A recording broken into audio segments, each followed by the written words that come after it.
আসসালামু আলাইকুম। এক মহিলা তার বাড়ি থেকে বেরিয়ে দেখল উঠানের সামনে তিনজন বৃদ্ধ ব্যক্তি বসে আছেন। তিনি তাদের কাউকে চিনতে পারলেন না, তাই বললেন, আমি আপনাদের কাউকে চিনতে পারলাম না, কিন্তু আপনারা হয়তো ক্ষুধার্ত। আপনারা ভিতরে আসুন, আমি আপনাদের খাওয়ার ব্যবস্থা করছি। তারা জিজ্ঞেস করলেন, বাড়ির কর্তা কি আছেন? মহিলা বললেন, না, তিনি বাইরে গেছেন, তাহলে আমরা আসতে পারবো না।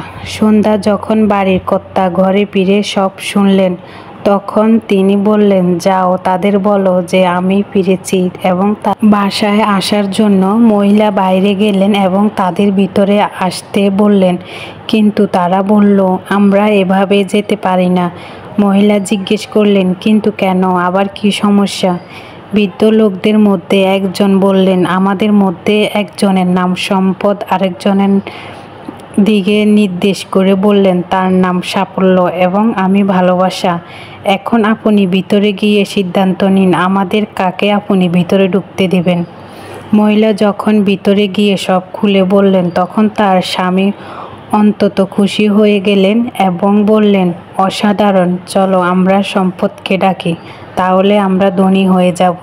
তার স্ত্রী এতে সম্মতি দিলেন না। আমার মনে হয় আমাদেরকে সাফল্যকে ডাকা উচিত। তাদের মেয়ে ঘরের অন্য প্রান্তে বসে সব শুনছিল। সে বলে উঠল, তোমাদের কি মনে হয় না আমাদের ভালোবাসায় ডাকা উচিত? তাহলে আমাদের ঘর ভালোবাসায় পূর্ণ হয়ে উঠবে। লোকটি বলল, ঠিক আছে, আমরা তাহলে আমাদের মেয়ের কথাই শুনব। আমি বাইরে যাই এবং ভালোবাসাকে আমাদের অতিথি হিসেবে ডেকে নিয়ে আসো। মহিলাটি বাইরে গেলেন এবং বললেন, আপনাদের মধ্যে ভালোবাসা কার নাম?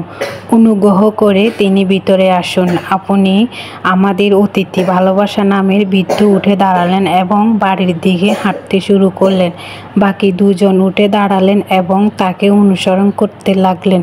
মহিলাটি এতে ভীষণ অবাক হয়ে গেলেন এবং বললেন, আমি তো শুধু ভালোবাসা নামের বৃদ্ধাকে ভিতরে আসার আমন্ত্রণ জানাচ্ছি, আপনারা কেন তার সাথে আসছেন? বৃদ্ধ লোকেরা বলল, আপনি যদি সম্পদ আর সাফল্যকে আমন্ত্রণ করতেন, তবে আমাদের বাকি দুজন বাইরে থাকতাম, কিন্তু আপনি যেহেতু ভালোবাসাকে আমন্ত্রণ জানিয়েছেন, সেই যেখানে যায় আমরা দুজনে সেখানে যাই। যেখানে ভালোবাসা থাকে সেখানে সম্পদ ও সাফল্য থাকে। ধন্যবাদ সবাইকে। আজকের ভিডিওটি কেমন লাগছে কমেন্টের মাধ্যমে জানাবেন এবং আমার ফেসবুক পেজটা ফলো দিয়ে রাখবেন। আল্লাহ হাফেজ। আসসালামু আলাইকুম।